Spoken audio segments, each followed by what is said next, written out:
Hello and welcome to the Consumer Friend podcast. As you hopefully know by now, at Consumer Friend, we believe that everyone should have some knowledge of their rights when they're purchasing goods, services, or digital content. So, what they're entitled to, what they're not entitled to. You can find loads of information on our website, consumerfriend.org.uk. We are constantly adding new content to the website in terms of Trained in 2, where you can understand your rights on topics in just 2 minutes. There are plenty of fun videos and TikToks. We're getting quite good at the TikToks now, I think. Adam still hasn't really done one. But you can also find our podcasts on the website as well as Apple Podcasts, Spotify, Audible, and all good podcast providers. So today I am here with Louise. It's just me and Lou today. We don't have Adam with us. How are you today, Louise? I am all right, thanks, Soph. How are you? I'm okay. Yeah, I'm all right. I'm a bit tired. It's the end of the week, isn't it? It's a Sunday. We're recording the podcast together. It's been quite a busy weekend so far. But I'm all right. I'm doing good. It's nice to be here with you. I don't think we've done a podcast on our own yet. Oh, no, we did the one, didn't we, with Ben from Trustmark. We did that one together with Ben as well, but we haven't done one just the two of us. Not just you and I. Girls, day out.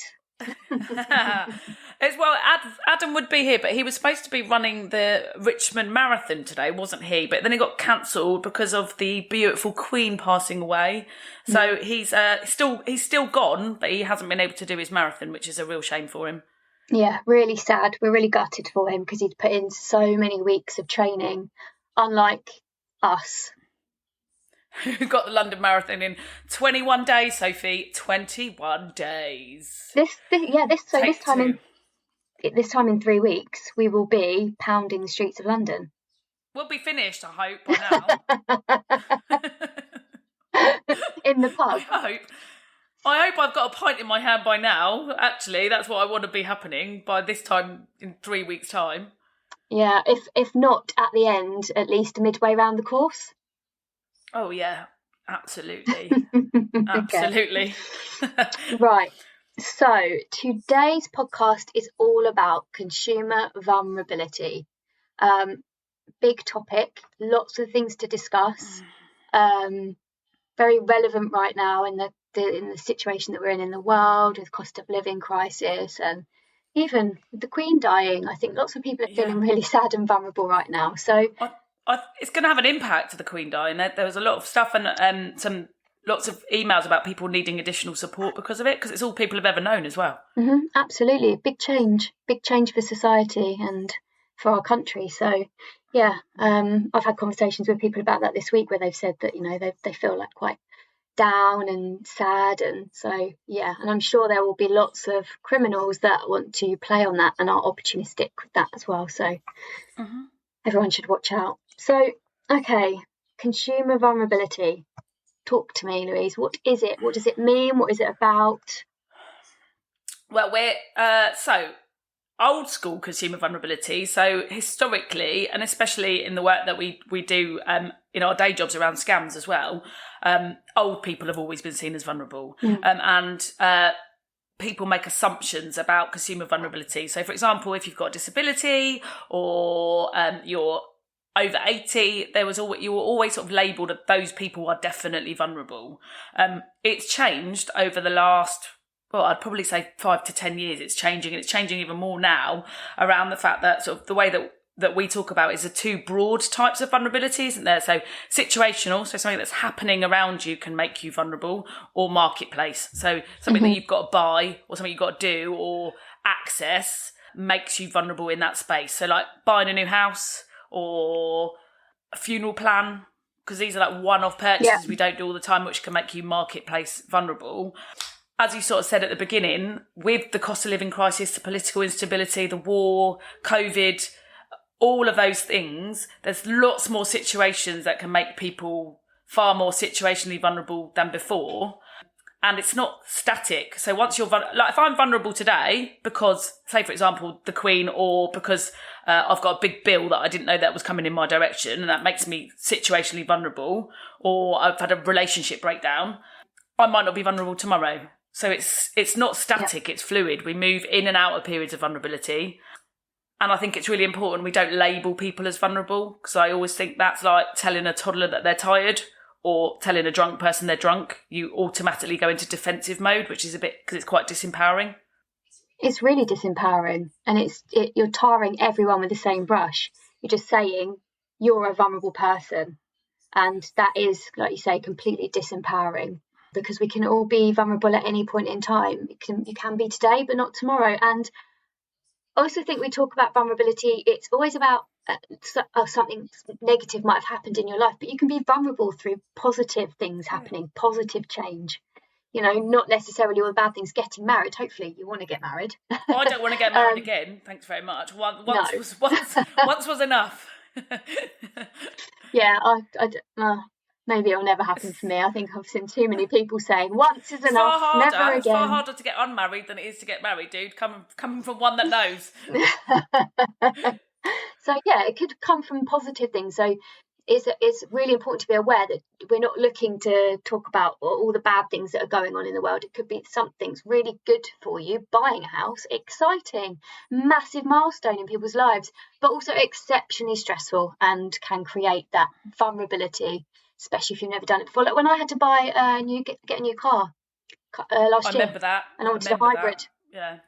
Oh, I was like breaking out into hot sweats at points in time, because I didn't know what I was doing. Like, I didn't understand the technology and the terms, and you're completely reliant on traders to tell you these things. And of course, it's in their best interest to make things look shiny and exciting and easy to understand. But I didn't know how many miles I was going to get out of a charge, or what I needed to do. Could I charge it at home? How much would it cost me? Is it going to make your money back from it? So it's complicated. But that's stuff. Marketplace as well, because you're trying to make decisions based on imperfect information and your first time to that marketplace. So actually, it's not so you're not going to learn about a hybrid car if you're not going to buy one.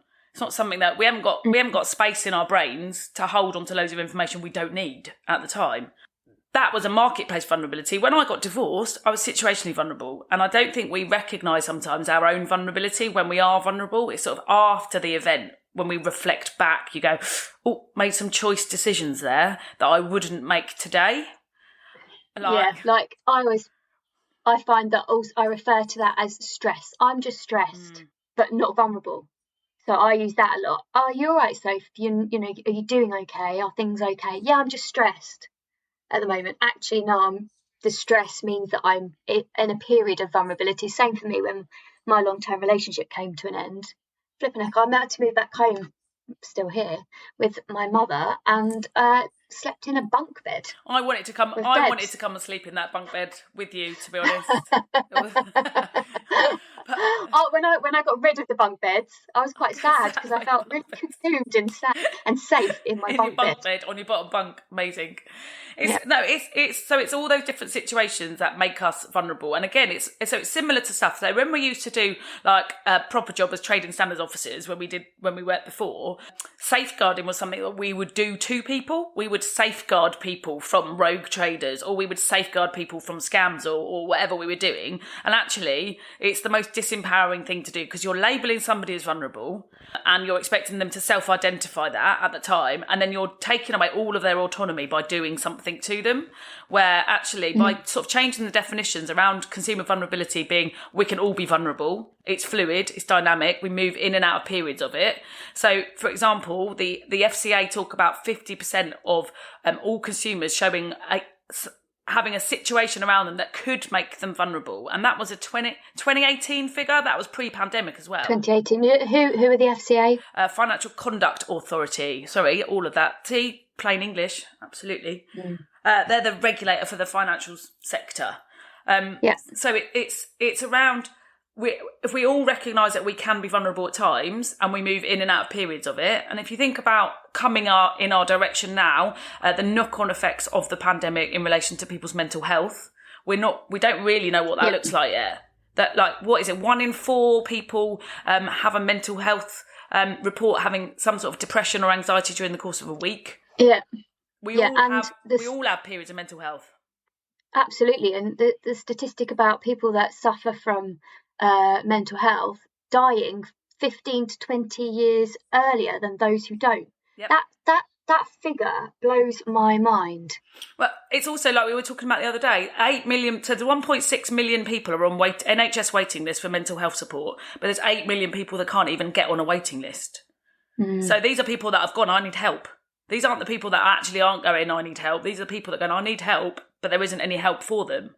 So if you think so for example, if I was having a situation where my mental health wasn't particularly good, which there's been times where it hasn't been, and I've got to make a big decision, like I've got a remortgage, or like you did, buy a hybrid car, or have some work done on my house, I might not make the best decisions and get the best outcomes for me. I might not get the best deal that I get for myself because of that vulnerability. So there's a bit more emphasis on businesses and people supporting consumers to understand the different consumer vulnerability so that consumers get a better deal, especially with all the stuff like low confidence from consumers at the moment, and the fact that everybody's getting a bit litigious, I think. Everybody's trying to sue everyone all of the time because everybody's so stressed out because of cost of living.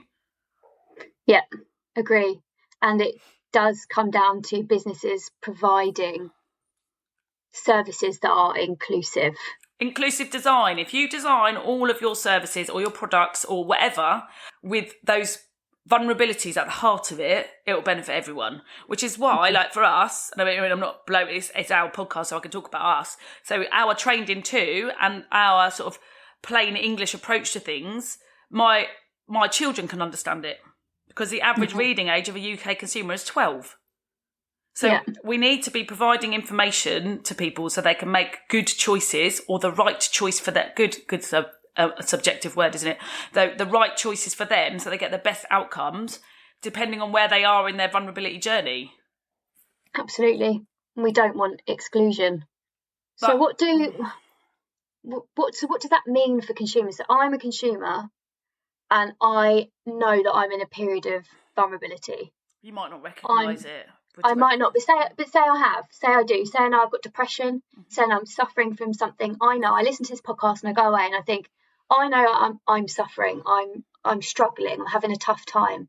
What advice can we give to consumers that recognise that they're in a period of vulnerability? What advice can we give to them in order to make sure that they are able to get what they need when interacting with businesses or with anyone really? The first thing is, if people feel comfortable, I would share it. I would share that vulnerability with whoever you're dealing with. And I know, like, not everybody's comfortable talking about their stuff.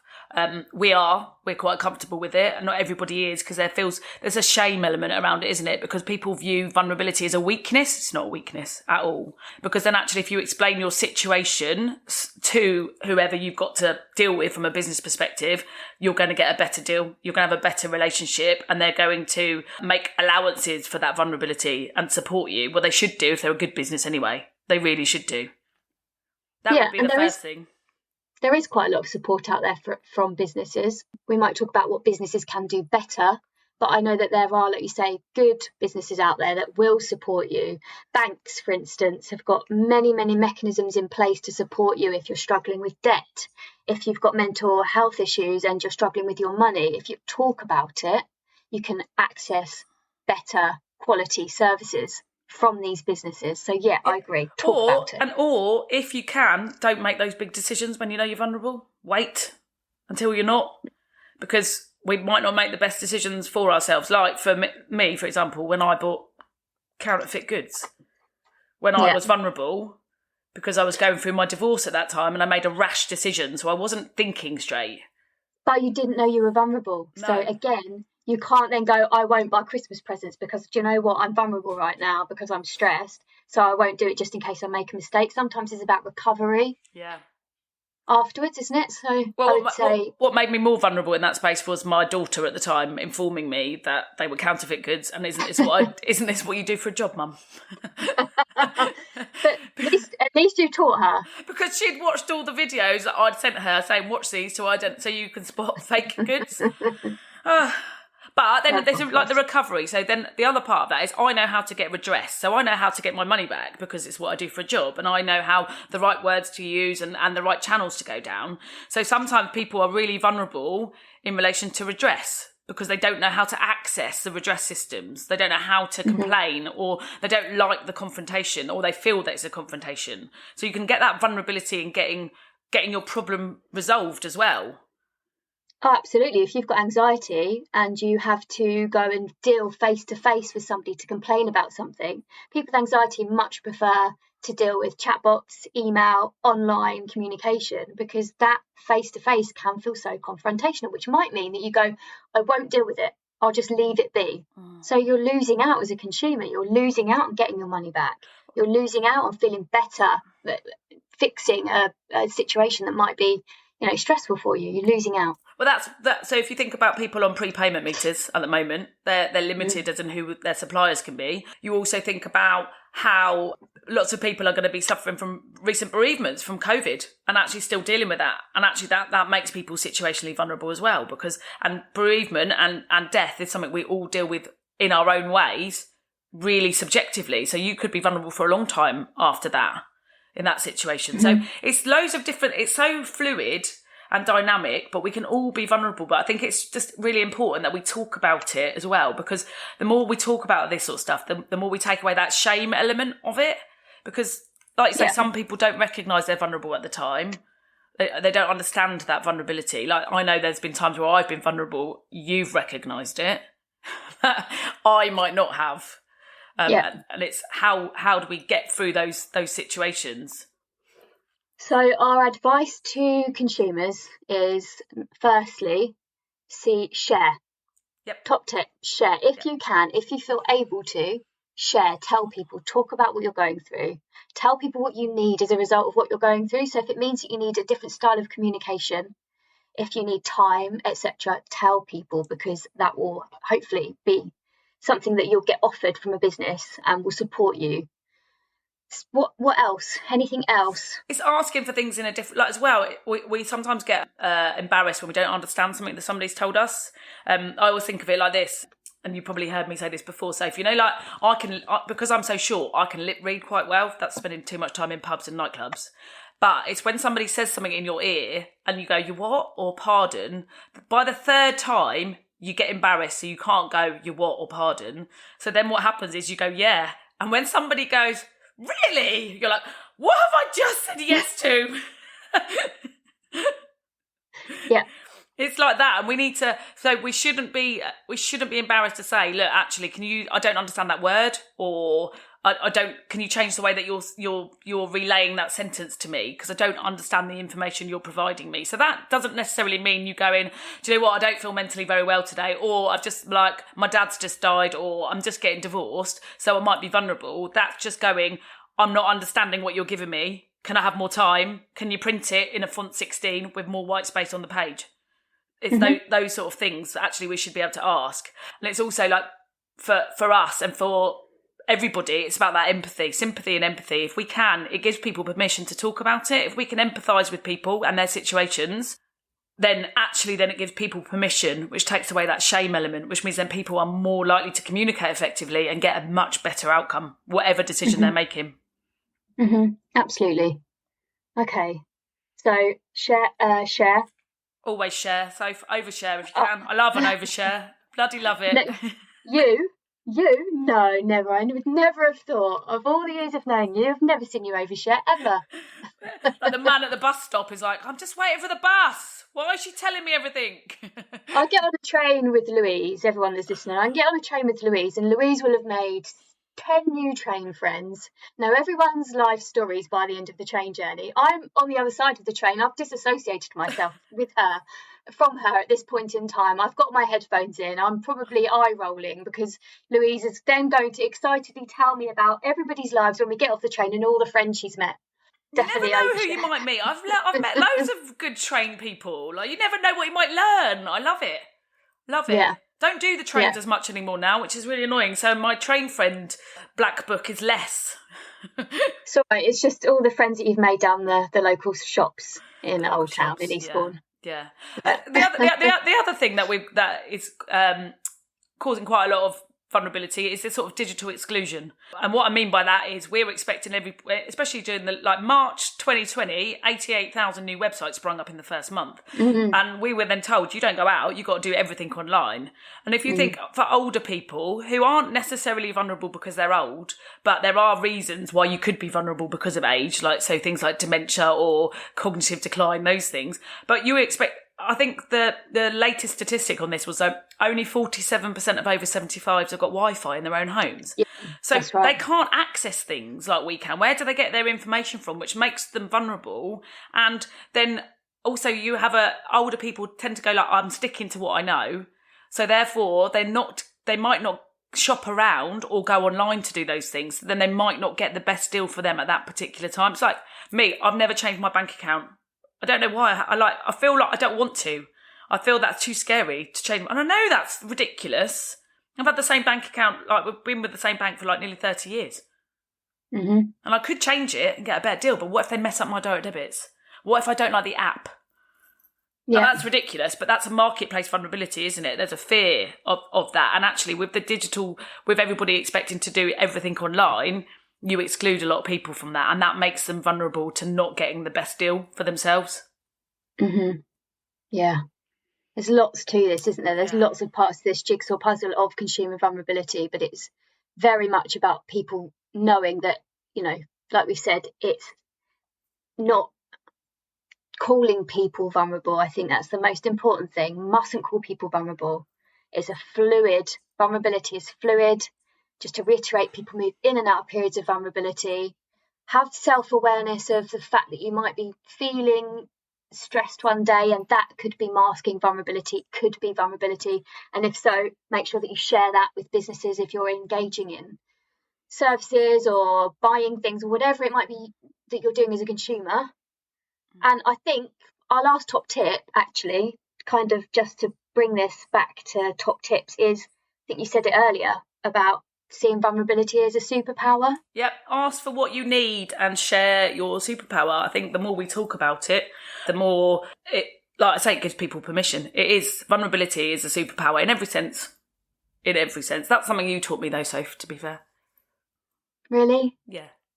Oh, look at us having a little loving, a little podcast loving just to close. We're going to close on Sophie and Lou, a loopy loving is what we're going to close on. Yes, absolutely. We both taught each other a lot about vulnerability, and this superpower thing is a really beautiful way of framing it. So we don't see it as a negative connotation that we're feeling vulnerable in a period of vulnerability or marketplace vulnerable. It's a superpower. It's going to teach us and other people around us a lot of things. We're experts by experience. If we have a degree of vulnerability or have been through a situation that makes us vulnerable, it means that we can talk to other people and support other people, and how to businesses, our friends, our work colleagues, on how to do things differently to make sure that we can consider vulnerability and reframe it. And build inclusive services. And everything will be inclusive for people, which means everyone benefits.